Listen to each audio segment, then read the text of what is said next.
Hello and welcome, my name is Piera and today I'm here with day 4 of my 7 Days of Schwab, which is an introduction to the characters in the Shades of Magic trilogy.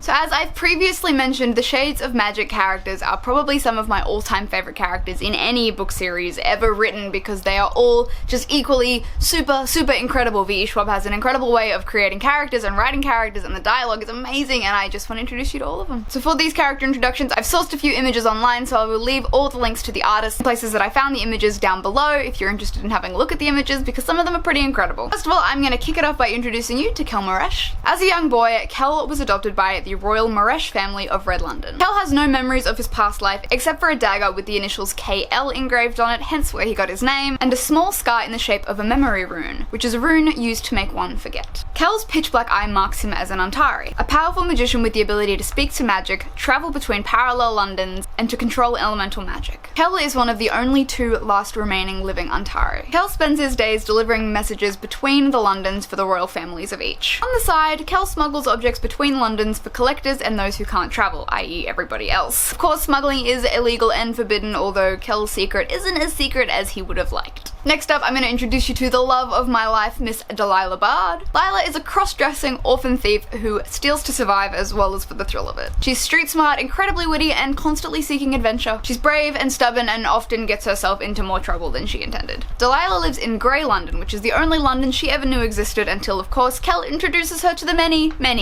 Londons. Delilah shouldn't be able to travel between the Londons, but the fact that she can proves that there is more to Delilah Bard than she knows. Next up is Holland, and Holland is the only other known living Antari. Although in the beginning of A Darker Shade of Magic, Holland is enslaved to the Dane twins of White London. Holland lives a pretty empty and miserable existence, constantly doing the Dane twins' bidding in book 1. Holland is constantly being used by others in both books and is often a small but integral part of everybody else's game but his own. In the second book, Holland is enslaved by an even darker force than in book 1, which is where we leave him at the end of book 2 and in the beginnings of book 3. Next up is Prince Mirage. Rai is the prince and heir of Red London, as well as Kel's half-brother. Rai is charming and sweet-talking and handsome, and he knows it. People of Red London absolutely adore him, and he adores them. Rai just wants to be a good person. He wants to be a good ruler, he wants to be a good brother, he just wants to be the best that he can be, and sometimes the weight of the world does fall on his shoulders. Next up, we have the inimitable Alucard Emery. Alucard is a privateer for the Mirage family and a very powerful magician. Once part of a very noble family in Red London, Alucard and Prince Rai were lovers until Alucard broke Rai's heart.